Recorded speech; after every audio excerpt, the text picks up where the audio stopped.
بحب الخير للكل، زي ما بحب الخير لحالي بحب الخير للكل، وبحب الكل ينجح وهيك فهمت. ما بحب الشخصيات اللي بيفكر حاله اشي كبير وهو اشي صغير، فهمت علي؟ حلو الواحد انه يحب الخير للكل زي ما بيحب الخير لحاله.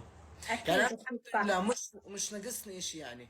حساباتي بكل مكان ملايين، بالتيك توك 5 مليون، بالانستغرام 4 مليون، بكل مكان، وعندي شعبية والناس بتحبني الحمد لله. ما بطلع بفتح لايف وبصير احكي عن حالي انا، فهمت علي كيف؟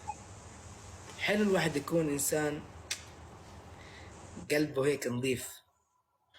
طبعا أني مع العلم شوف أنس، يعني أنا مسحت الميك اب ومسحت كل شي، يعني هسه وجهي تعبان هاي، ما حاطة ميك اب وهاي. بعدين اتصل اللايف وقالوا لي أنس طالبك، قلت لهم ياي أنس طالبني. بعدين أنا قلت يا هذا منو أنس؟ خاف أنس هذا اللي صديق السعودي ولا أنس، لأنه أنا اللي عارفة إنه أنس ما يفتح لايف. بعدين قالوا لي أنس طالبك.